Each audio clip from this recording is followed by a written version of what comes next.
रामकृष्ण हरी.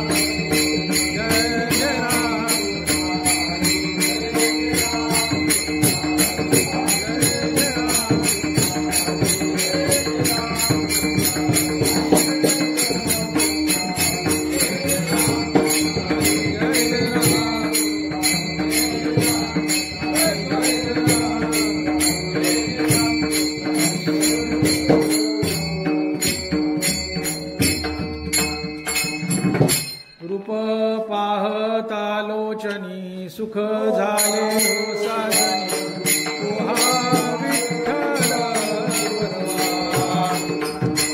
तुहा विठ्ठल. थोडा आवाज वाढव. रूप पाहतालोचनी सुख झाले साजनी तुहा विठ्ठल तुहा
माझी योग्यांची माऊली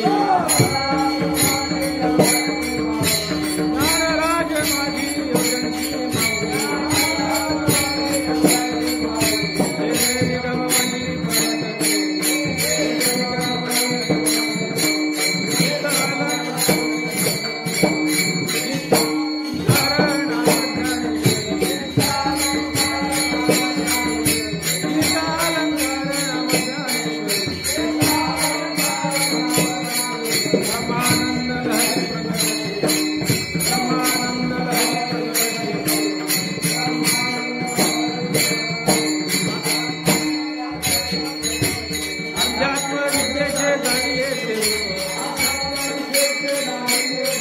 अध्यात्म विद्येचे धाडले चैतन्याचा दीप उजळीला चैतन्याचा दीप उजळीला गीतालंकार रामज्ञानेश्वरी गीतालंकार रामज्ञानेश्वरी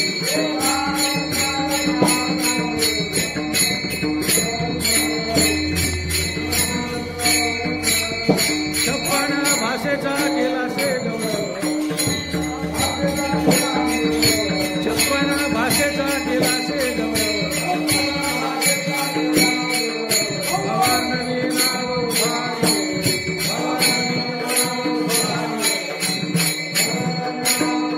गीतालंकार रामज्ञानेश्वरी गीतालंकार रामज्ञानेश्वरी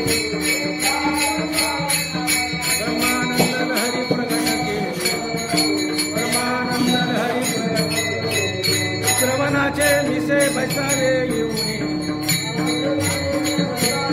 श्रवणाचे मिसे बैसावे येऊनी साम्राज्य भुवनी सुखीना साम्राज्य भुवनी सुखीना गीतालंकार रामज्ञानेश्वरी गीतालंकार रामज्ञानेश्वरी ब्रह्मानंद लहरी प्रगट केली ब्रह्मानंद लहरी प्रगट केली नाम म्हणे ग्रंथ श्रेष्ठ ज्ञान देवी नाम म्हणे ग्रंथ श्रेष्ठ ज्ञान देवी एकतरी ओवी अनुभवाई एकतरी ओवी अनुभवाई गीतालंकार नाम ज्ञानेश्वरी गीतालंकार नाम ज्ञानेश्वरी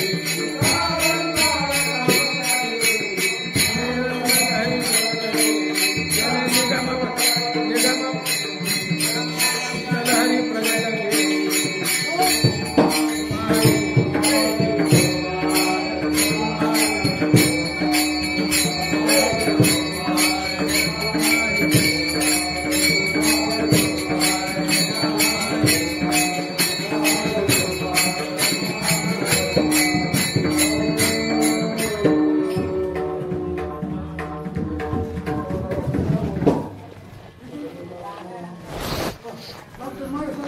सर्कल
प्रथम नमन दुसरे चरण संतांची त्यांच्या कृपादाने कथेचा विस्तारू बाबाजी सद्गुरु दास तुका विठ्ठला विठ्ठला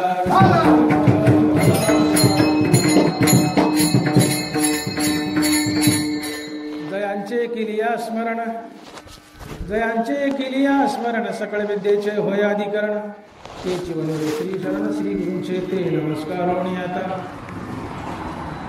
प्रस्तुत कीर्तन रूपी सेवेसाठी निवडलेला अभंग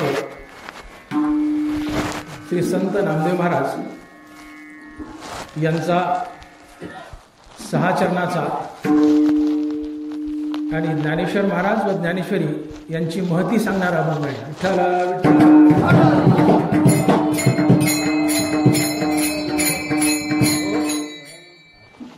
कीर्तनाचा वेळ 1 तासाचा आहे. त्यातले 40-30 मिनिट संपलेत. सगळे शॉर्टमध्ये घेऊ, कारण हेडमास्टर हंटर घेऊनच उभे अर्ध्या तासात नाही ओळखलं रट्टा बसेल म्हणून अर्ध्या तासात ओळखून टाकू. शॉर्टमध्ये घेऊ सगळंच.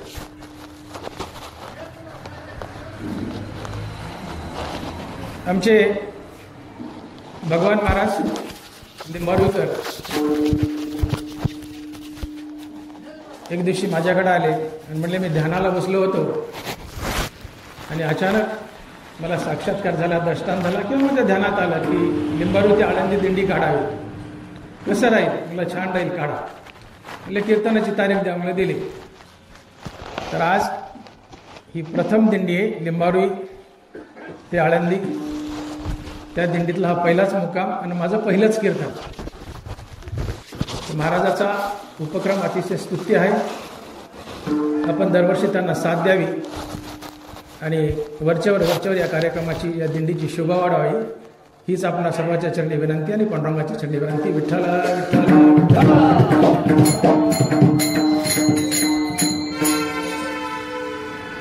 कीर्तनाला मोठी मोठी माणसं हजर आहेत. परशुराम मराठे आहेत, उत्तमांना दराडे आहेत, भगवान ठेंगल आहेत, भगवान महाराज आहेत.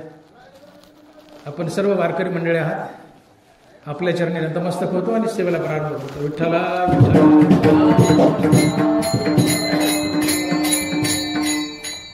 ज्ञानराज माझी योग्यांची माऊली, ज्ञानराज माझी योग्यांची माऊली, जेने निगमवल्ली प्रगट केली. गीता अलंकार नाम ज्ञानेश्वरी, ब्रह्मानंद लहरी प्रगट केली. विठ्ठला विठ्ठला विठ्ठला.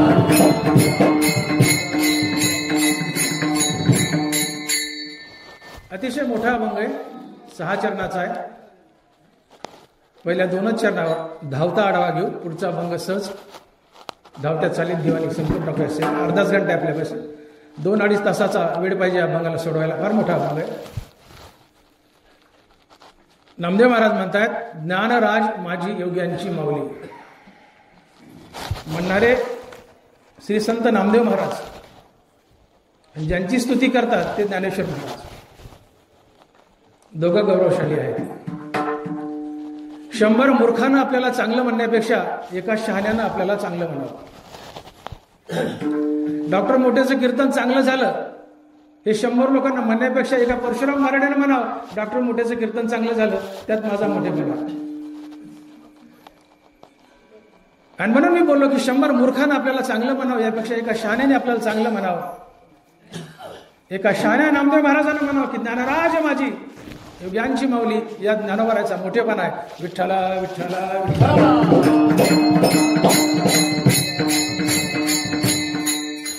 एका कीर्तनकारानं माझा गौरव करा, हा माझा मोठेपणा आहे. एका संतानं एका संताचा गौरव करा, हा संताचा मोठेपणा आहे. ज्ञानेश्वर महाराजांचा मोठेपणा आहे. आणि कौतुकानं नामदेव महाराज म्हणतात की ज्ञानराज माझी योग्यांची माऊली. ज्ञानराज, नरवराचं खरं नाव ज्ञाननाथ. आदिनाथ गुरु सकळ सिद्धांचा मच्छिंद्र तयाचा मुख्य शिष्य. मच्छिंद्राने बौद्ध गोरक्षाशी केला, गोरक्ष वडाला गहिनी प्रती, गहिनी प्रसादे निवृत्ती दातार, ज्ञानदेवासार चोचविले.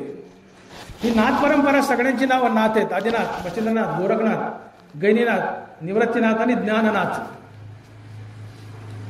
आणि या ज्ञाननाथापाशी ही गुरुशिष्य परंपरा, गीतेची परंपरा थांबलेली आहे. नरवराचं खरं नाव ज्ञाननाथ, पण ते ज्ञानाचे देव आहेत म्हणून आम्ही ज्ञानदेव म्हणतो. ज्ञानाचे ईश्वर आहे म्हणून आम्ही त्यांना ज्ञानेश्वर म्हणतो. ज्ञानाचे राजे आहेत म्हणून ज्ञानराज म्हणतो. आणि ज्ञानोबारांना गौरवलंय नामदेव महाराजांनी, ज्ञानराज माझी योग्यांची माऊली. ज्ञानाचे राजे म्हणून ज्ञानराज. हे ज्ञानराज कोण आहेत? योग्यांची माऊली आहेत. योगी कुणाला म्हणावं? योगी या शब्दाची सरळ व्याख्या, योगी म्हणजे भक्त. योगी म्हणजे भक्त, योगी म्हणजे साधक. जो भगवत प्राप्तीच्या दिशेने चाललाय तो योगी.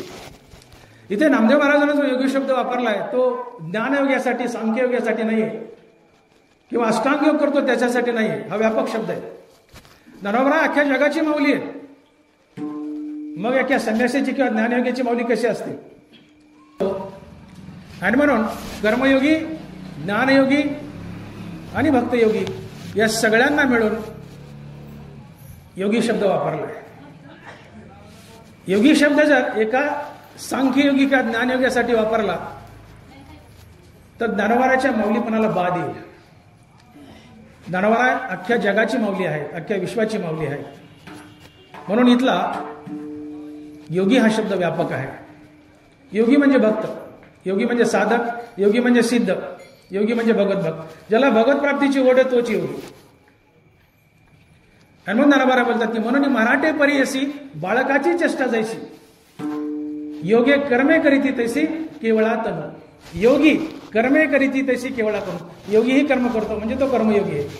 तो ज्ञानयोगी, सांख्ययोगी, भक्तियोगी आहे. म्हणून योगी म्हणजे भक्त. योगी म्हणजे केवळ संन्यास योगी किंवा सांख्ययोगी घेऊ नये.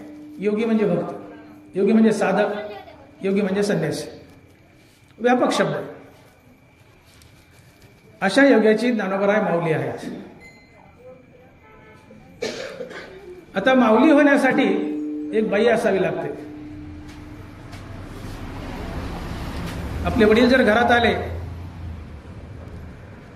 तर आपण त्यांना म्हणतो का आई मला जेवण वाढ, माऊली मला जेवण वाढ.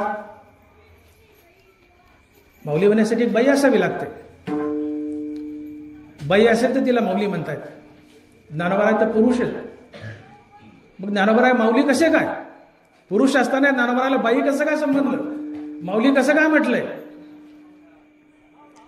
त्याचं कारण असे की ज्ञानोबा आणि ज्ञानोबाचे संत वाङ्मय योग्याला जन्म देते. ज्ञानोबा आणि ज्ञानोबाची ज्ञानेश्वरी, ज्ञानोबाचं संत वाङ्मय योग्याला जन्म देते. ज्ञानोबाच्या संत वाङ्मयातून योगी जन्माला येतो. ज्ञानोबा योग्याला जन्म देत आहेत आणि मग ज्ञानोबा योग्यांची माऊली आहे. त्या अभंगाच्या पहिल्या चरणात बुजला.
ज्ञानराज माझी योग्यांची माऊली, जेने निगमवल्ली प्रगट केली.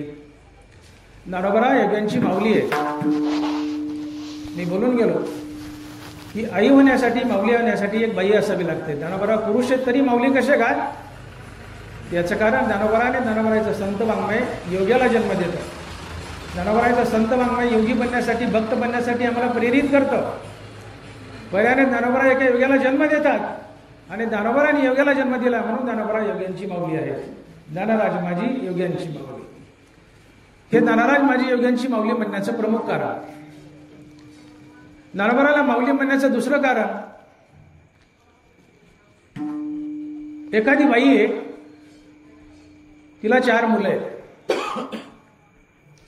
3 मुलं मार्गी लागलेत आणि एक गुंड, एक बदमाश आहे, तुकारे मुकारे भांडण करताय, दारुड आहे.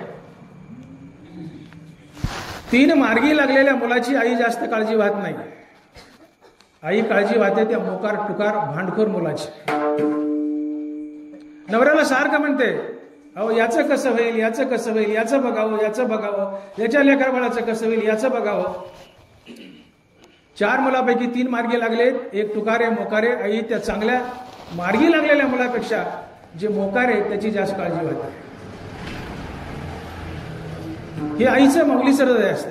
4ही तिचेच आहेत, पण 3 मार्गी लागले, एक टुकारे.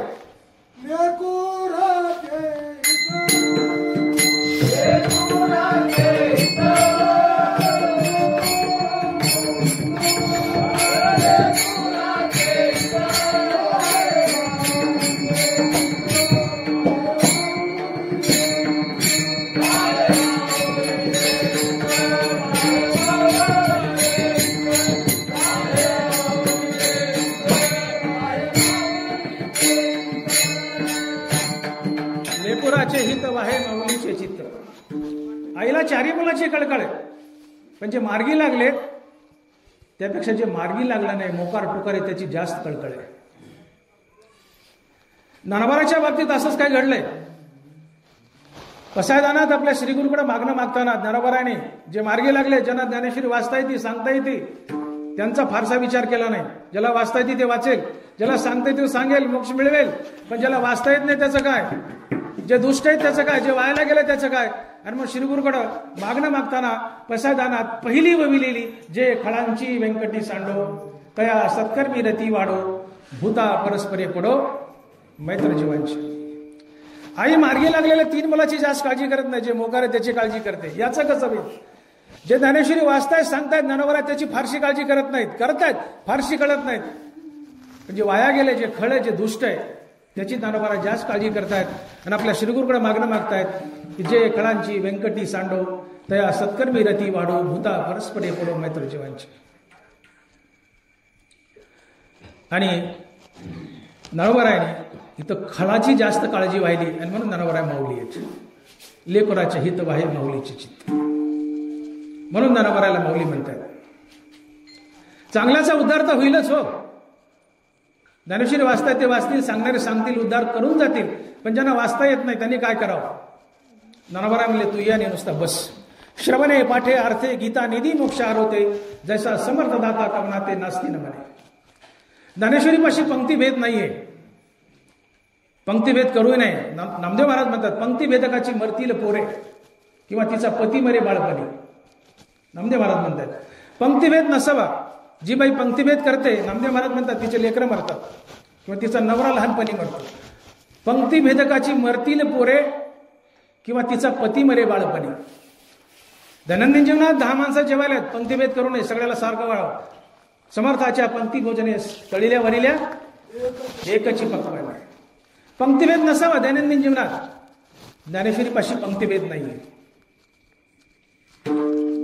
ज्ञानेश्वरी वाचा मोक्षच, ज्ञानेश्वरी सांगा मोक्षच, ज्ञानेश्वरी ऐका मोक्षच. श्रवणे पाठे अर्थे गीता नेदी मोक्षार होते, जैसा समर्थ दाता कवनाते नास्ती न म्हणे. ज्ञानोबाने विचार केला की माझी ज्ञानेश्वरी ज्याला वाचता येतील ते वाचतील, ज्याला सांगता येते व्यासपीठावर बसून सांगतील. पण ज्याला वाचता येत नाही त्याचं काय, तू नुसतं बस बस, तुलाही मोक्षच. ज्ञानेश्वरीपाशी पंक्ती मला बोलू दे, दांड दूर करून. ज्ञानेश्वरीपाशी पंक्तीभेद नाहीये. आणि मग ज्ञानोबारायने चांगल्याची काळजी वाहण्यापेक्षा खळाची जास्त काळजी वाहिली.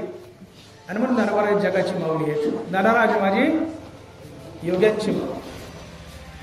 दुसरं कारण, ज्ञानोबारायला माऊली म्हटलंय. तिसरं कारण, ज्ञानोबाची ज्ञानेश्वरी ही माय आहे. गीता निष्कपट माय, चुकून तांडे हिंडे वाय, तया माय पुता भेटी होय, हा धर्म तुमचा. गीता ज्ञानेश्वरी ही माय आहे. ज्ञानोबारायने लिहिलेली ज्ञानेश्वरी माय आहे. तर ज्याने ज्ञानेश्वरी लिहिली ती अर्थातच माय असेलच. गीता निष्कपटमाय चुकुनी ताने हिंडे वाय तया माय पुता भेटी होय हा धर्म तुमचा. ज्ञानोबाची ज्ञानेश्वरी माय आणि ज्याने ज्ञानेश्वरी लिहिली ते ज्ञानोबाई मायेच आहे. ज्ञानाबाई माझी अनाथाची माय एका जनार्दनी पाय वंदित असेल. ज्ञानोबाची ज्ञानेश्वरी माय म्हणून ज्ञानोबाई माय म्हणून ज्ञानोबाई माऊली आहेत. ज्ञानराज माझी योग्यांची माऊली. तिसरं कारण. चौथं कारण ज्ञानोबाईला माऊली का म्हणतात. ज्ञानोबा संत आहेत. तुम्ही संत मायबाप कृपावंत कायमी पतित कीर्तिवान. संत मायबाप असतात. जगात 3 वस्तू आपले मायबाप असतात. आपले जन्मदाते आई वडील आपले मायबाप असतात, संत आपले मायबाप असतात आणि भगवंत आपला मायबाप असतो. अपकार करणाऱ्या पुत्रावर जो सारखा उपकार करतो तोच मायबाप असतो. म्हणून आपले जन्मदाते आई वडील हे आपले मायबाप असतात. पुत्राचे लाखो अपराध पोटात घेतो तोच बाप असतो. मुलगा चुकला आणि बापापुढे येऊन उभा राहिला आणि माफी मागितली, बाबा माझं चुकलंय मला माफ करा, आणि बापानं माफ नाही केलं तर त्याला बाप म्हणून घ्यायचा अधिकार नाहीये. मुलांना चुकत राहावं, बापानं माफच करत राहावं तर तो बाप. आणि म्हणून आपले जन्मदाते आई वडील आपले मायबाप असतात. संत मायबाप असतात, भगवंत मायबाप असतो. साने गुरुजीची गोष्ट आहे. एक मुलगा एका मुलीसाठी वेडा झालाय. प्रेयसी त्याला म्हणते जा तुझ्या आईचं काळीज मला कापून आणून दे, मग मला खात्री पटेल की तुझं माझ्यावर नक्की प्रेम आहे. तो म्हटला आत्ता आणतो. पुरीसाठी पागल झालेलं पोरग पळस सुटलं, घरी गेलं, चाकू घेतला, आईची मान कापली, 2 तुकडे केले, छाती फाडली, काळीज घेतलंय आणि रस्त्यानं काळीज घेऊन पडतोय. काळीज घेऊन पळतोय. पळताना त्याला वाटे ठेस लागली आणि खाली पडला. काळीजही हातातलं खाली पडलं. काळजातून एक आवाज आला, बाळ तुला काही लागलं का रे, बाळ तुला काही लागलं का रे. याला म्हणतात अपकार करणाऱ्यावर उपकार करते. आणि ही आईची जात असते, मायबापाची जात असते. आईला अपकार केलाय, तिला कापलंय, तिची छाती फाडली, मधून काळीज काढले, हातात घेतलं आणि पळतोय. पळताना ठेस लागली, काळीज पडले, तोही पडला. काळजातून आवाज येतो, बाळ तुला काही लागलं का रे. तोडा चिरा दुग्ध दाराची येते. आईला कापलंय तरी ती म्हणती बाळ तुला काही लागले का रे. आईला एवढा अपकार केलाय, कापलंय, तरी बाळावर उपकारच करते. म्हणून अपकार करणारा जो उपकार करतो तो मायबाप असतो. अपकार करणारा उपकार करतो तो संत असतो. आणि अपकार करणारा उपकार करतो तो देव असतो. संत आमचे मायबाप असतात. जन्मदाते आई वडील मायबाप असतात, संत मायबाप असतात, भगवंत मायबाप असतात. संत मायबाप असतात. पावसाळ्याचे दिवस नदीला बऱ्यापैकी पाणी वाहत चाललंय. पाण्यामध्ये एक विंचू वाहत आला. साधू एक नदीवर स्नान करते, बाजूला 4-5 लोक स्नान करतायत. साधूने तो वाहता विंचू पाहिला. साधू धावत गेला, तो विंचू वंजळीत घेतला आणि किनाऱ्यावर त्या विंचूला सोडायला चालला. जात विंचवाची. त्याने दणकन नांगी मारली. साधूच्या हाताला मुंग्याला, विंचू पाण्यात पडला. साधू पुन्हा धावला. पुन्हा विंचू पाण्याचे वंजळीत घेतला, पुन्हा किनाऱ्यावर सोडायला चालला. विंचवानी पुन्हा नांगी मारली. विंचू पुन्हा पाण्यात पडला, वाहू लागला. साधू पुन्हा धावला, वंजळीत विंचू घेतला, किनाऱ्यावर चालला. विंचू चावत होता. साधू त्याला वाचवण्याचा प्रयत्न करत होता. बाजूला स्नान करणारे माणसं म्हणले साधू महाराज काय मूर्ख आहेत का हो. आता तुम्हाला चावतोय, तुमच्या अंगाचा दाह व्हायलाय, त्याला किती वार वाचवता, जाऊ द्या ना म्हणले, हो मरू द्या ना त्याला. साधू म्हणतो बाबांनो, चावणं हा विंचवाचा स्वभाव. चावणं हा विंचवाचा स्वभाव, वाचवणं हा माझा स्वभाव. चावणं विंचवाचा स्वभाव, उपकार करणं माझा स्वभाव. मी उपकार करायचा सोडून दिला तर मी साधू कसला. तुका म्हणे आता उरलो उपकारापुरता. हा तुका जो उरलाय तो फक्त जगावर उपकार करण्यासाठी. जगाच्या कल्याणा संताच्या विभूती देह कष्टविती परोपकार आहे. हा तुका जो उरलाय तो केवळ जगावर उपकार करण्यासाठी. चावणं विंचवाचा स्वभाव, उपकार करणं माझा स्वभाव. मी जर उपकार करायचा सोडून दिला तर मी साधू कसला. जगानं अपकार करत राहावं, साधूनी उपकारच करत राहावं, ती माऊली असते. तुम्ही संत माय बाप कृपावंत काय मी पतित कीर्तिवानो. म्हणूनच ज्ञानोबा माऊली आहेत, जगाचे माऊली. ज्ञानराज माझी योग्यांची माऊली. वरी फोडावया लागी लोह मिळे परिसाची अंगी, ते तर मिळते प्रसंगी सोन्याची होईल. ज्ञानोबा बोलतायत. परीस लोखंडावर मांडलाय, किंवा दगडावर मांडल्यावरून लोखंडी घरानं त्या परिसाला फोडले.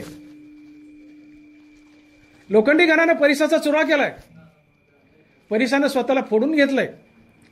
पण फुटत असताना आपला स्पर्श लोखंडाला झालाय, तेवढ्या वेळात त्या परिसानं लोखंडाचं सोनं केलंय. लोखंडाचं सोनं केलंय. परिसाला अपकार केलाय लोखंडानं, परिस फोडलाय. लोखंडानं परिसाला अपकार केलाय, परिस फुटलाय, तरी परिसानं आपल्या स्पर्शानं लोखंडाचं सोनं केलंय. याला म्हणतात अपकार करण्यावर उपकार करणं. ती जात संताची असते. आणि म्हणून जो सातत्यानं अपकार करण्यावर उपकार करतो तो संत असतो. आणि मग संत मायबाप आहेत, आपले जन्मदाते आईवडील मायबाप आहेत आणि भगवंत मायबाप आहेत. आणि मग ज्ञानोबा संत आहेत म्हणून ते जगाची माऊली आहेत. म्हणून ज्ञानराज माझी योग्यांची माऊली. ज्ञानोबा संत आहेत म्हणून माऊली आहेत. ज्ञानोबाची ज्ञानेश्वरी माय आहे. ज्ञानेश्वरीचे निर्मिती ज्ञानोबराय बी माय आहेत म्हणून ते माऊली आहेत. ज्ञानोबरायला चांगल्यापेक्षा खळाची जास्त काळजी म्हणून ज्ञानोबराय माऊली आहेत. आणि ज्ञानोबरायच्या संत वाङ्मयानं योगी जन्माला येतो, पर्यायानं ज्ञानोबराय योग्याला जन्म घालतात म्हणूनही ज्ञानोबराय योग्यांची माऊली आहेत. नामदेव महाराज मोठ्या गौरवानं म्हणतात की ज्ञानराज माझी योग्यांची माऊली, जेने निगमवल्ली प्रगट केली. आता ही निगमवल्ली म्हणजे काय? निगम म्हणजे वेद आणि वल्ली म्हणजे वेल. वेल वनस्पती या औषधी असतात. वनस्पतीला ग्रामीण भागात वनस्थळे असे म्हणतात. वेल आणि वनस्पती, प्रत्येक झाडामध्ये काहीतरी औषधी तत्व लपलेलं असतं, ते आपल्याला माहीत नसतं. कोणतंही झाड घ्या, त्यामध्ये औषधी तत्व लपलेलं असतं. प्रत्येक झाड हे औषध असते, ते आपल्याला माहीत नसते. हा आपला दोष.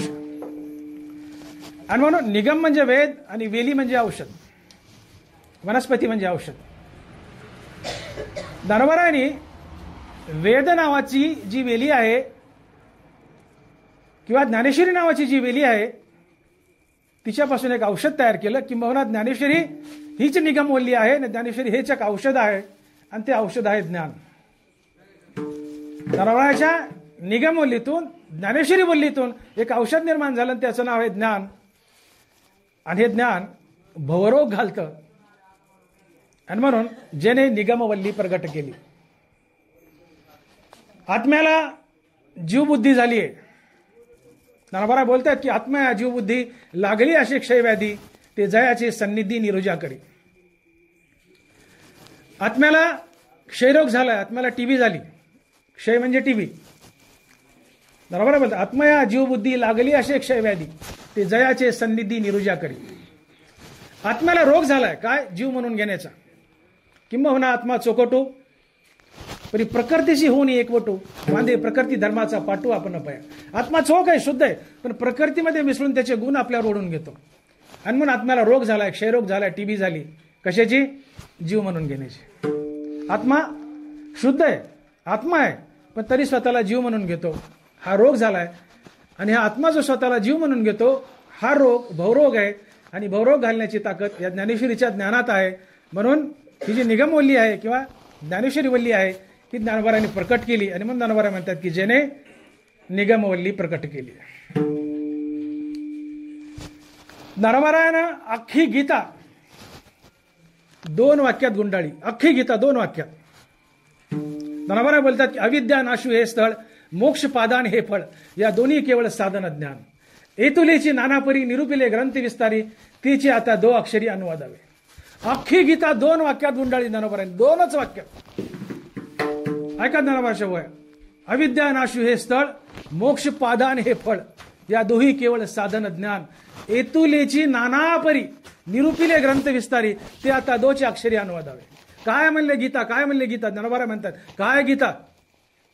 ज्ञानोबराय म्हणतात गीता म्हणजे काय? 2 वाक्य सांगतो म्हणले. अविद्या नाशू हे फळ, अविद्या नाशू हे स्थळ, मोक्ष पादान हे फळ, या दोही केवळ साधन ज्ञान. ज्ञानानं अज्ञानाचा नाश होतो आणि मुक्ती मिळते. एवढ्याच 2 गोष्टी गीतेमध्ये पुन्हा पुन्हा पुन्हा पुन्हा रिपीट केल्यात भगवंतानं. अर्जुनाला भरवलं. येतुलेची नानापरी निरूपिले ग्रंथ विस्तारी, तेची आता 2 अक्षरी अनुवादावे. आम्हाला ज्ञानोबरायाची जी निगमवल्ली आहे किंवा ज्ञानेश्वरी वल्ली आहे ही औषध आहे. हे औषध आहे ज्ञान. या ज्ञानानं भवरोग जातो. आणि म्हणून नामदेव महाराज म्हणतात की नरराज माझी योग्यांची मावली जिने निगमवल्ली प्रकट केली. अशी ही निगमवल्ली जी ज्ञानवल्ली आहे, जिने भवरोग जातो, ती गीतेचा अलंकार आहे. ह्या अभंगाच्या दुसऱ्या चरणात गीता अलंकार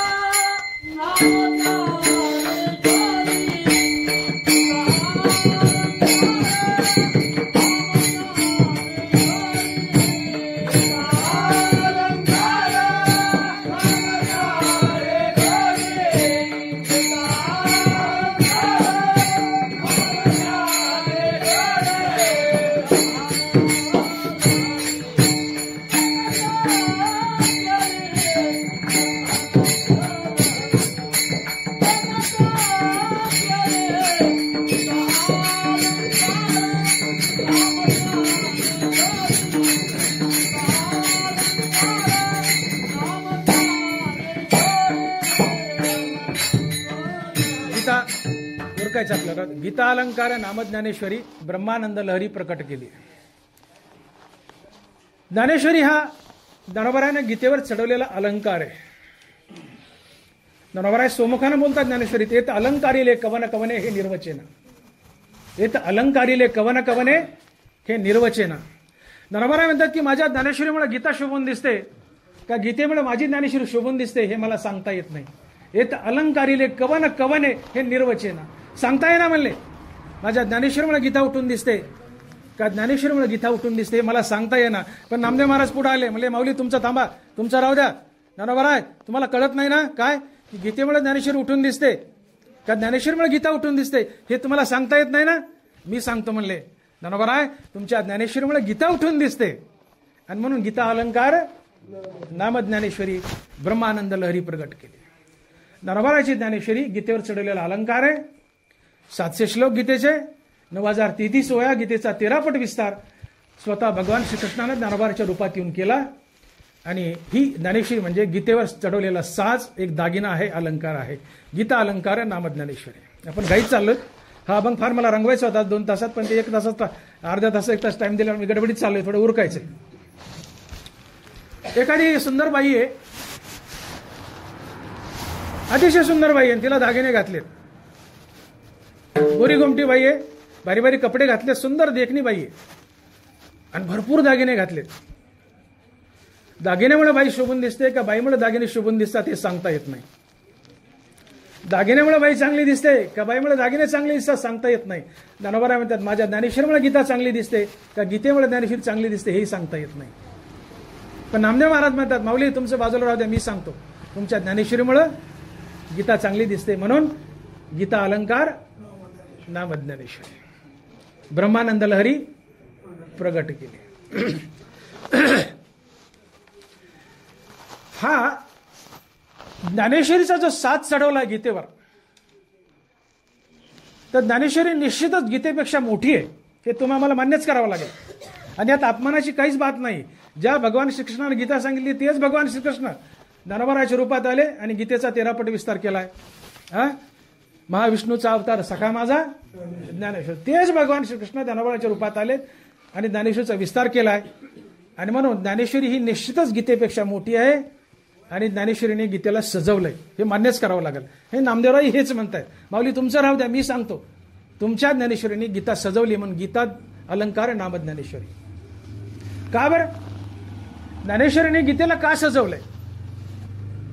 ज्ञानोबराय सोमुखानं बोलतायत तुम्ही मज संती ग्रंथ रूप हा त्रिजगती उपयोग केला पुढती तो निरुपमच.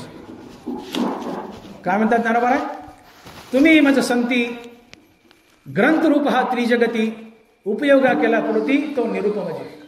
निवृत्तीनाथ समोर बसले तर ज्ञानोबराय त्यांच्याकडे पाहून बोलतायत की हे संत मंडळी, हे निवृत्तीनाथा, तुम्ही मज संती ग्रंथ रूप हा त्रिजगती उपयोगा केला पुढती तो निरुपमज. हे निवृत्तीनाथा, तुमच्या कृपेने मी ज्ञानेश्वरी लिहिली आहे, ही त्रैलोक्यातली सर्वात सुंदर वस्तू आहे. ज्ञानेश्वरी ओवी सांगते तुम्ही माझा संती ग्रंथरूप हा त्रिजगती उपयोगा केला तो पुढती निरूपमजी. त्रैलोक्यात ज्ञानेश्वरीला कशाचीच उपमा देता येत नाही. अमृताची चवी निगडी जेथे अमृता सारिकेची म्हणीचे तसे ज्ञान हे उपमेचे ज्ञानाचे. ज्ञानासारखं मोठं काय तर ज्ञानच, अमृतासारखं गोड काय तर अमृतच. तसं ज्ञानेश्वरी सारखं सुंदर काय तर ज्ञानेश्वरीच. जगात ज्ञानेश्वरी सारखं सुंदर काही नाही. ज्ञानेश्वरी त्रैलोक्यातली सर्वात सुंदर वस्तू आहे. आणि या ज्ञानेश्वरीचं सौंदर्य सांगताना दारोबाराच म्हणतायत की ते पाहोनी हसो आम्ही विश्वमित्राचे. मजलागी ग्रंथाची स्वामी दुजी सृष्टी जे हे केली तुम्ही, ते पाहोनी हसो आम्ही विश्वमित्राचे. विश्वामित्र प्रतिसृष्टी करायला निघाले, त्यांचा त्रिशंकू झाला, मध्येच लटकले. विश्वामित्राला प्रतिसृष्टी करता आली नाही. नरवरा म्हणतात आम्ही त्यांना पाहून हसू, ते पाहोनी हसो आम्ही विश्वमित्राचे. विश्वामित्राला प्रतिसृष्टी करता आली नाही, पण माझी ज्ञानेश्वरी प्रतिसृष्टी आहे. माझी ज्ञानेश्वरी विश्वातील सर्वात सुंदर वस्तू आहे. आणि म्हणून ही ज्ञानेश्वरी गीतेचा अलंकार आहे. गीता अलंकार नामज्ञानेश्वरी. नरवायला कुणीतरी विचारलं की नरवाय तुमच्या जीवनातलं सगळ्यात मोठं फळ काय? नरवाय म्हणतात की माझ्या जीवनातलं सगळ्यात मोठं फळ जर काय असेल तर ते मी निर्माण केलेली ज्ञानेश्वरी. काय बहु बोलो सकळा, मेळविलो जन्मफळा, ग्रंथ सिद्धीचा सोहळा दाखिला हा. मी सच्चिदानंद बाबाचं प्रेत उठवलं, यात काही मोठेपणा नाहीये. नरवरा बोलतायत. रेड्यामुखी वेद बोलवला, यात काही मोठेपणा नाहीये म्हणले, ते माझ्या डाव्या हाताचा मळ आहे. पाठीवर मांडे भागले, यातही काही मोठेपणा नाहीये. जड भिंत चालवली, यातही मोठेपणा नाहीये. हे सगळे चमत्कार माझ्या डाव्या हाताचा मळ आहे. माझ्या जीवनातील सर्वात मोठा फळ जर काय असेल, सर्वात मोठा चमत्कार काय असेल, तर मी लिहिली ज्ञानेश्वरी. काय बहु बोलो सकळा, मेळविलो जन्मफळा, ग्रंथ सिद्धीचा सोहळा दाविला जो हा. ज्ञानेश्वरी हा ज्ञानोबराच्या जीवनातील सर्वात मोठा चमत्कार, सर्वात मोठं फळ आहे. जी ज्ञानेश्वरी त्रैलोक्यात सुंदर आहे, जी ज्ञानेश्वरी प्रतिसृष्टी आहे, आणि म्हणून ती ज्ञानेश्वरी गीतेचा अलंकार आहे, गीतेचा साज आहे, गीतेचा मुकुट आहे. गीता अलंकार नामज्ञानेश्वरी. भगवंताला लक्ष्मी मातेने वैकुंठात एक प्रश्न विचारला. भगवान विष्णू शिशार पोहडलेत, लक्ष्मी माता पाय दाबते आणि लक्ष्मी माता सहज भगवंताला म्हणते की देवा, या जगातली तुमची सगळ्यात आवडती वस्तू काय हो? देव म्हणले बरं झालं ती संधी चालून आली. त्यांना नारदाचा गर्व जिरवायचा होता. देव म्हणतात लक्ष्मी जरा थांब, 4-2 दिवसांनी आपल्याला निवांत वेळ मिळाला, मी तुला सांगेल. आज जरा गडबडे राहू दे म्हणले आता. माता म्हणते ठीक आहे देवा, निवांत सांगा. काय प्रश्न केलाय? तुमची जगातील सर्वात आवडती वस्तू काय? योगायोगास आला की नारद महर्षी 4-8 दिवसांनी वैकुंठात आले, नारायण नारायण नारायण करत. कधी नाही तर दरबारात जाताना एक दारामध्ये एक रजिस्टर दिसलं नारदाला. रजिस्टर उघडलं तर त्यामध्ये भक्ताची यादी होती. यादी वाचली तर नंबर 1ला नारदाचं नाव. फुगले नारद. देवाच्या भक्तात सगळ्यात मोठा मी म्हणले, नंबर 1ला नारद, आणि सगळ्यात शेवटी मारुती राय. अजून गर्व आला. आणि देवाला नारदाची जिरवायचीच होती. नारद गेले नारायण नारायण करत. म्हणले देवा कधी नाही ते दारात एक रजिस्टर दिसलं मला, त्यामध्ये भक्ताची यादी नंबर 1ला नारद आहे. ठीक आहे म्हणले, मी आहेच मोठा भक्त, पण मारुती निवड बढती पास केला हो 35% सगळ्यात खाली घातला. तोही बरा भक्त आहे म्हणले तुमचा, सगळ्यात खाली का घातला? देव हसले. देवाने आपल्या बनानाच्या कोपरीतून, देवाला कोपरी असते, बनानाच्या कोपरीतून डायरी काढली. नारदा म्हणली डायरी पहा. नारदाने डायरी पाहिली, तिच्यात भक्ताची यादी, आणि त्या डायरीमध्ये नंबर 1ला मारुती आणि शेवटी नारद. रजिस्टरमध्ये नंबर 1ला नारद, शेवटी मारुती. डायरीमध्ये नंबर 1ला मारुती आणि शेवटी नारद. म्हणजे देवा असं कसं काय? म्हणजे नारदा ऐका, जे माझं ध्यान करतात त्यांची यादी बाहेरच्या रजिस्टरमध्ये आहे, आणि मी ज्यांचं ध्यान करतो त्यांची यादी या डायरीमध्ये आहे. तयाचे करू आम्ही ध्यान, तो आमुचे देवता अर्चन, किंबहुना समाधान तो मिळेल. अरे नारदा, तू माझं ध्यान करतो, यात काय नवले? मी तुझं ध्यान करावं, मी तुमचं ध्यान करावं, यात नवले. आणि त्यात नंबर 1ला माझा मारुती आहे. तयाचे करू आम्ही ध्यान, तो आमुचे देवता अर्चन, किंबहुना समाधान ते मिळेल. पाय चोपत बसलेल्या लक्ष्मी मातेच्या डोक्यात आलं की देवाची सगळ्यात आवडती वस्तू संत आहे. मारुती संत होते. नारदाचा गर्व जिराला, खरखर चेहरा उतरला. नारद निघून गेले. पण बायकाची आशा मोठी खोटी असते. बायकाला वाटतं की माझा प्रेम करणारा माझा नवराचा, मोठी खोटी आशा असते बायकाला. प्रत्येक बाईला वाटतं की माझ्या नवऱ्याचं सगळ्यात जास्त प्रेम माझ्यावरच आहे. लक्ष्मीने आशा सोडली नाही. म्हणले देवा ठीक आहे, नंबर 1चा जगातील तुमची आवडती वस्तू संत आहे म्हटले, पण नंबर 2ला कोण येऊ? भगवंतानं उत्तर दिलं, दरबार लिहित आहेत. लक्ष्मीला वाटलं देव म्हणतील का की लक्ष्मी तू आहे नंबर 2ला. तिने आशा सोडली नव्हती. म्हणले देवा नंबर 1ला संत आवडते, पण नंबर 2ला कोण आहे? म्हणले लक्ष्मी ऐक, या जगात नंबर 2ची माझी आवडती वस्तू कोण आहे? तैसा भूमंडळी आगवा आन न देखे पांडवा, जो गीता सांगे मेळावा भक्तजनांच्या. अर्जुना हा ठायवरी मी तया ते स्वे जिवारी, जो गीतार्थाचे करी पर्वणे संत. लक्ष्मी या जगातील नंबर 2ची माझी आवडती वस्तू आहे गीता ज्ञानेश्वरीचा वक्ता. अर्जुना हा ठायवरी मी तया ते स्वे जिवारी, जो गीतार्थाचे करी पर्वणे संत. जो माझ्या भक्ताला गीतेची मेजवानी खाऊ घालतो तसा माणूसच मी जगात पाहिला नाही. तो मनुष्य मला प्राणप्रिय, तो मनुष्य जगातील सर्वात माझी प्राणप्रिय वस्तू आहे. ज्ञानेश्वरी जगातली सगळ्यात सुंदर वस्तू आहे. ज्ञानेश्वरीचा वक्ता जगातील सर्वात सुंदर माणूस आहे, देवाचा सर्वात आवडता व्यक्ती आहे. आणि म्हणूनच ज्ञानेश्वरी गीतेवरचा साज आहे, गीतेवरचा अलंकार आहे. आणि मग गीता ज्ञानेश्वरी, गीता अलंकार नाम ज्ञानेश्वरी. या गीतेनं, या ज्ञानेश्वरीनं ब्रह्मानंद लहरी प्रगट केली आहे. ब्रह्मानंद लहरी म्हणजे सरळ सरळ मोक्ष. दुःखाची आत्यंतिक निवृत्ती आणि परमानंदाची प्राप्ती हा मोक्ष असतो. ब्रह्मानंद लहरी, आनंद, नित्यानंद, ब्रह्मानंद, आनंद लहरी या सगळ्या शब्दाचा अर्थ होतो मोक्ष. या ज्ञानेश्वरीनं अक्षरशः मोक्ष प्रकट केलाय. ब्रह्मानंद लहरी प्रकट केली, मोक्ष प्रकट केलाय. रवरा बोलले की ज्ञान प्रदान हे शास्त्र, मोक्षदानी स्वतंत्र ज्ञान प्रदान हे शास्त्र. नरवराने सरळ हाताने आशीर्वाद दिला ज्ञानेश्वरीला. मोक्षदानी स्वतंत्र ज्ञान प्रदान हे शास्त्र. माझी ज्ञानेश्वरी वाचा, पारायण करा, ऐका, सांगा, फळ एकच मोक्ष, एकच फळ मोक्ष. ज्ञानेश्वरी मुक्तिदायिनी आहे, ती ब्रह्मानंद लहरी आहे. नरवराने ज्ञानेश्वरीच्या रूपात अक्षरशः मोक्ष चव्हाट्यावर आणलाय, चव्हाट्यावर आणलाय. नरवरा लिहित आहेत, जो गीतेचा पाठू जाणे का तयाच्याने सांगातीपणे, गीता लिहून वाहणे पुस्तक मिशे. वो नीट आहे का? जो गीतेचा पाठू जाणे का तयाच्याने सांगातीपणे, गीता लिहून वाहणे पुस्तक मिसे. ऐशा अशा मिसकटा संसाराच्या चोटा, गवादी घातली चोकटा मोक्ष सुखाची. नरवरा बोलतायत. वो पुन्हा आहे का? तुम्हाला शंका येईल पुन्हा. गीतेचा पाठू जो जाणे का तयाच्याने सांगातीपणे, गीता लिहून वाहणे पुस्तक मिसे.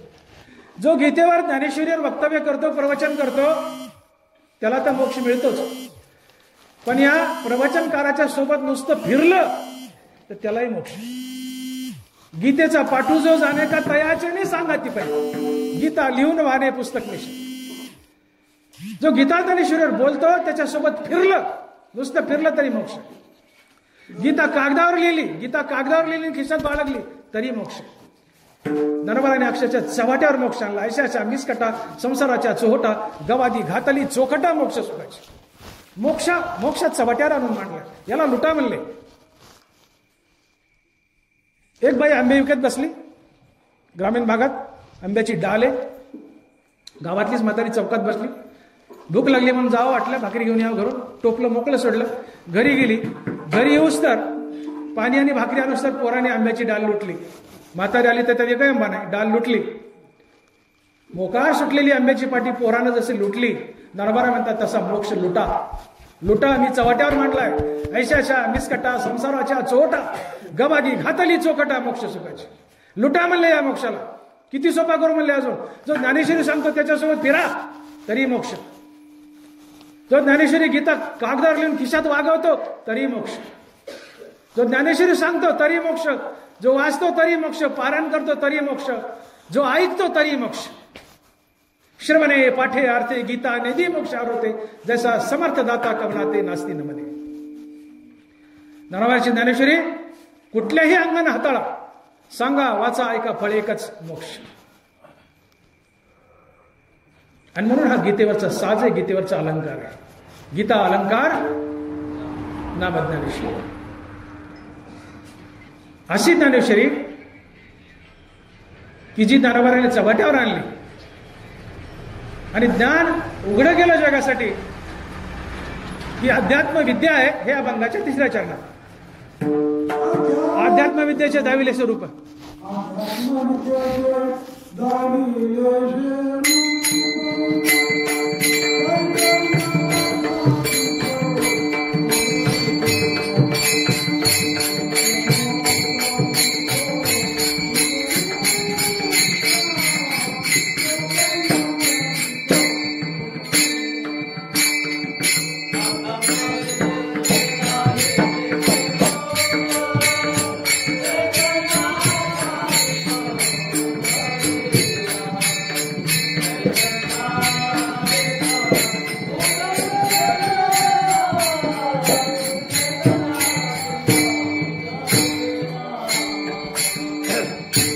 अध्यात्म विद्येचे 10वे स्वरूप चैतन्याचा दीप उजळीला.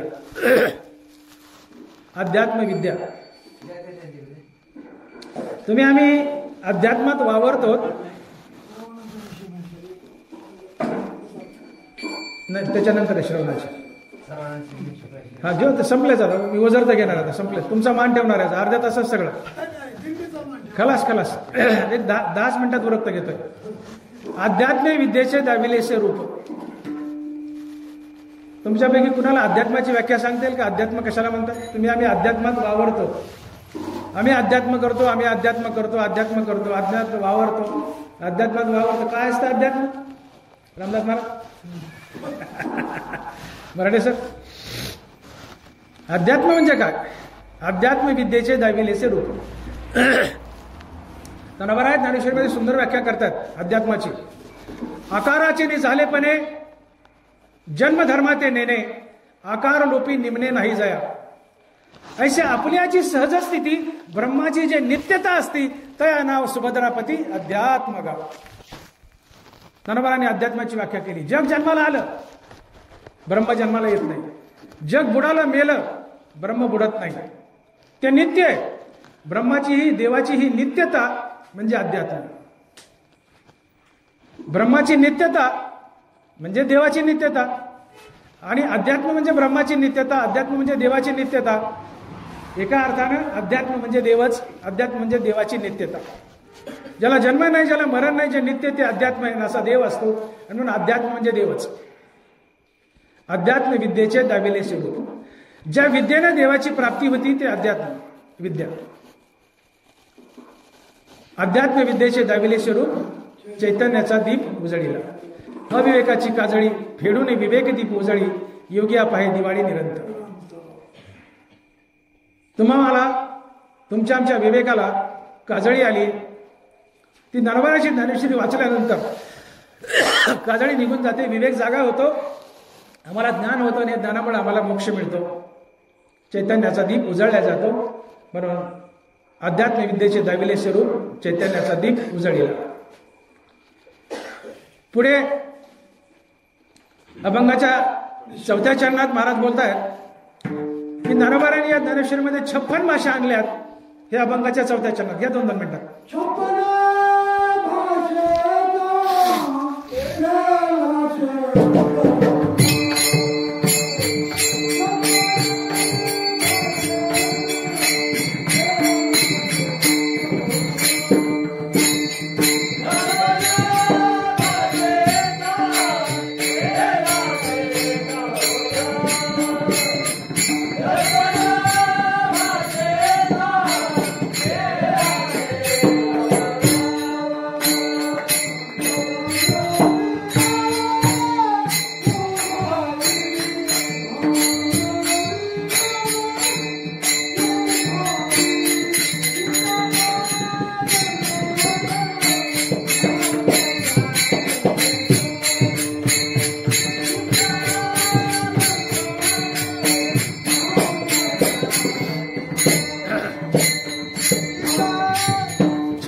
भाषेचा केलासे गौरव भवार नवी नाव उभारली.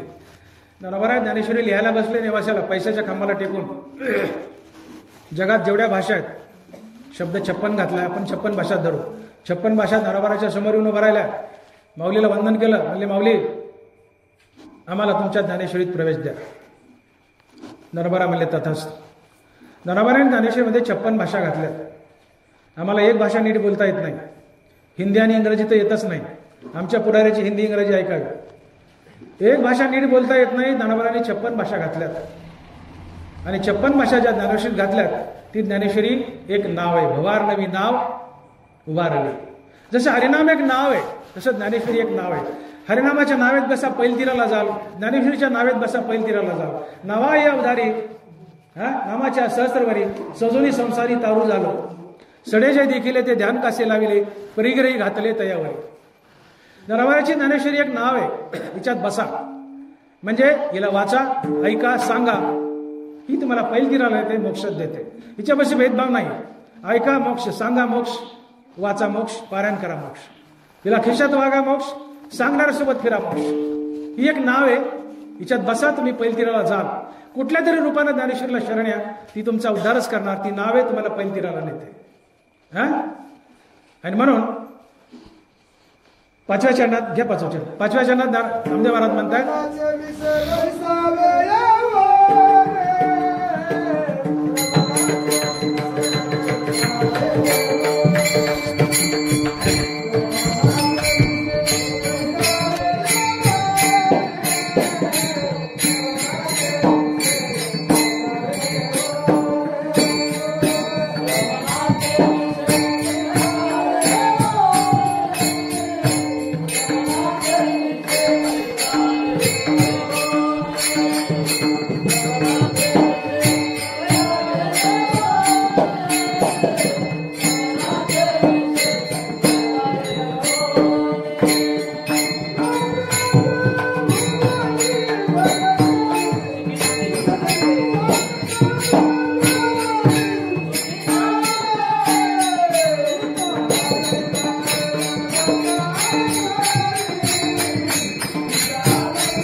बैसावे येवनी साम्राज्य भूमनी सुखी नांदे.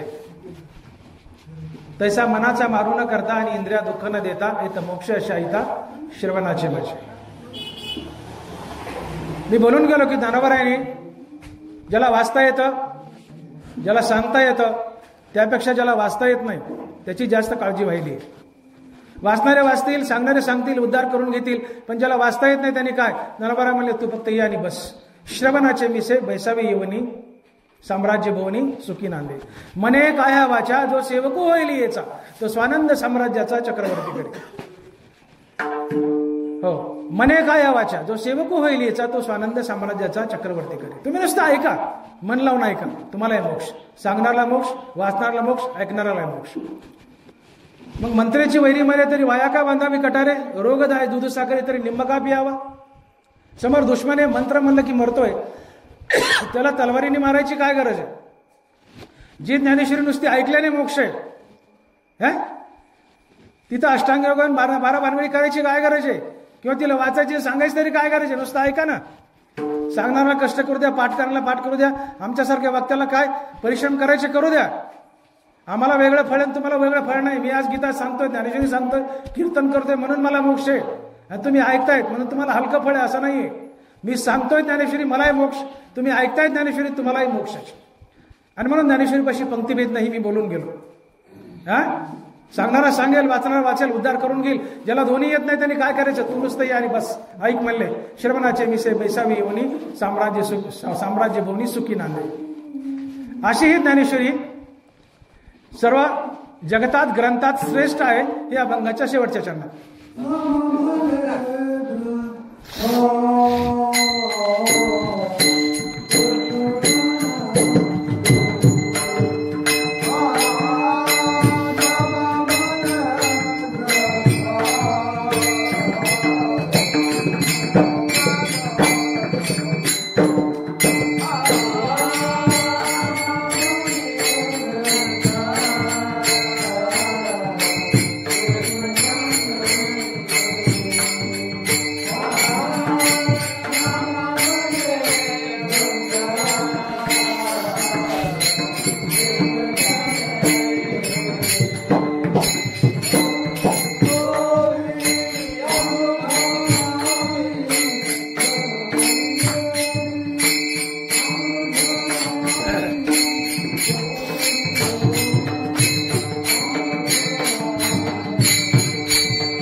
ज्ञानदेवी उरकू द्या मला तर राहू द्या. नामामने ग्रंथ श्रेष्ठ ज्ञानदेवी एकतरी ओवी अनुभवावे. नामदेव महाराज म्हणतात ज्ञानेश्वरी हा ग्रंथ सर्व ग्रंथात श्रेष्ठ आहे. हे नामदेव महाराज म्हणतात, याला पुष्टी ज्ञानोबाराय देत आहेत. ज्ञानेश्वरी सर्व ग्रंथात श्रेष्ठ आहे हे नामदेव महाराज म्हणतात, याला पुष्टी ज्ञानोबाराय देत आहेत. माऊली लिहितात ज्ञानेश्वरीमध्ये, भानू भूषिता प्राचिया सतेजा दिशा आगव्या तसे शास्त्रेश्वरा गीता या सनाते शास्त्रे. भानू भूषिता प्राचिया, पूर्व दिशेला सूर्य उगवला 10 दिशा उजळून निघतात. तसं जगातील प्रत्येक ग्रंथ ज्ञानेश्वरीपाशी आला की उजळून निघतो, सनात होतो. आणि म्हणून ज्ञानेश्वरी हा ग्रंथ सर्व ग्रंथात श्रेष्ठ आहे. ज्ञानेश्वरी हा ग्रंथ सर्व ग्रंथाचा ईश्वर आहे. जगातील कोणताही ग्रंथ ज्ञानेश्वरी गीतेजवळ येईल तेव्हाच तो सनात होतो, अन्यथा तो अनाथ आहे. अर्थात गीता ज्ञानेश्वरीचं तत्व जर इतर ग्रंथांना घेतलं ओढून तर ते ग्रंथ जिवंत राहतात, सनात होतात, अन्यथा ते मृतप्राय आहेत. आणि म्हणून जगातला प्रत्येक ग्रंथ अनाथ आहे. तो गीता ज्ञानेश्वर जवळ आला तरच तो सनात होतो. का ते ज्ञानेश्वरी सर्व ग्रंथाचा ईश्वर आहे. आणि म्हणून नामामने ग्रंथ श्रेष्ठ ज्ञानदेवी एकतरी ओवी अनुभवावी. एकतरी ओवी अनुभवावी. एकतरी ओवी वाचावी नाही, एकतरी ओवी अनुभवावी.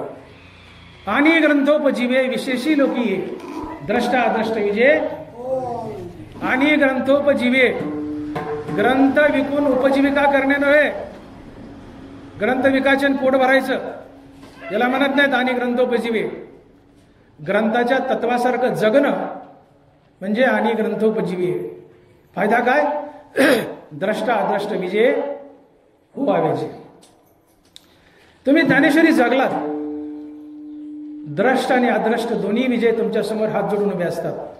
द्रष्ट विजय म्हणजे संसारातील बरकत आणि अद्रष्ट विजय म्हणजे न दिसणारा देव. तुम्ही ज्ञानेश्वरी वाचा आणि जगा. संसारात बरकत तर येईलच, परंतु न दिसणारा देवही दिसेल. आणि म्हणून नामामने ग्रंथ श्रेष्ठ ज्ञानदेवी एकतरी ओवी अनुभवावी. विठोबाय रघुमाय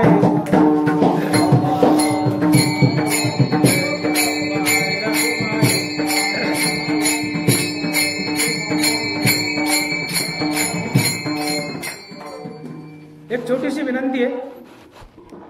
मराठे सरला असू की तुम्हाला सगळ्याला असू, कीर्तन असं 8:30ला 9ला सुरू करण्यापेक्षा 7ला सुरू करा. उद्यापासून 7 ते 9, 7 ते 9:30 हे बांधून टाकलं. हे चाल म्हणण्यात त्याच्यात अर्धा घंटा कसाही जातो. आणि अभंगाचा विषय स्पष्टपणे मांडता येत नाही, मग पळावं लागतं, उड्या माराव्या लागतात. आमचं समाधान होत नाही, तुमचं समाधान होत नाही. मग थोडासा टाइम वाढवून द्या पुढच्या वक्त्यांना. 1.5 तासाचं कीर्तन ठेवा, 1 तासाची 1.5 तासच ठेवा. बोलणाऱ्याला चांगलं बोलता येईल, अभंग चांगल्या प्रकारे मांडता येईल. आणि थोडं लवकर सुरू करा. उद्यापासून 7ला सुरू करा 8:30च्या ऐवजी. आणि 1.5 तास बोलू द्या. त्यामध्ये बोलणाऱ्याला विषय मांडता येईल, तुमचे समाधान होईल. ज्ञानेश्वर माऊली ज्ञानराज माऊली तुकाराम बोलिलेले पुरे वेळी वाटी उतरे. करा क्षमा कराज महाराज तुम्ही सिद्ध, नाही विचारीला अधिकार मी आपला. करा क्षमा पराध महाराज तुम्ही सिद्ध, तुका म्हणे ज्ञानेश्वरा राखा पायापैकी करा. करा क्षमा पराध महाराज तुम्ही सिद्ध.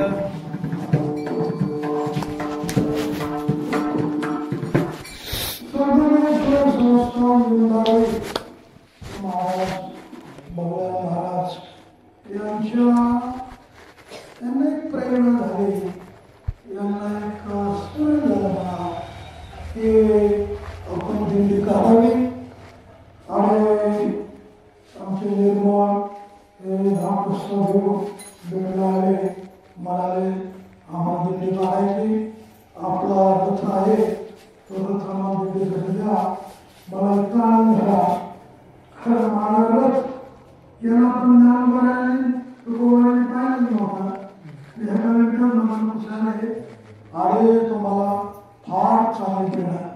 सगळ्या निर्गुडीकरांना माहिती आहे, बीड जिल्ह्यातून पंढरपूरमध्ये पोहोचला.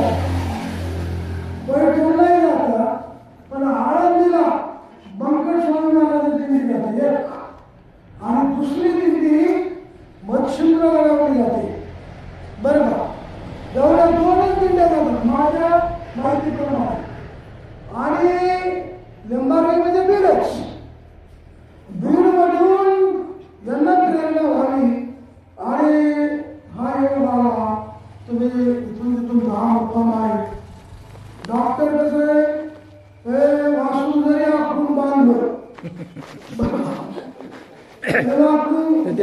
दावत ओढतं का गावात म्हणून कशाला डसण्या मारत दीड तास सुरू झाले म्हणजे 9:15 कीर्तन सुरू झालं होतं 8:15 सहा चरणाचा अभंग दोन तासाचा वेळ पाहिजे होता वारकऱ्याच्या कीर्तनाला 3 कड्याचा अभंग घ्यावं लागते ते पट्टीने 6 आणि सगळ्या लोक हे डॉक्टर डिप्लोमा डॉक्टर नाही MS master of surgery MBBS doctor म्हणजे डोळ्याचं किती सखोल ज्ञान असेल त्यांना तुमच्या डोळ्याला दाखवायला काही म्हणजे चर्मचक्षुचे जसे डॉक्टर आहेत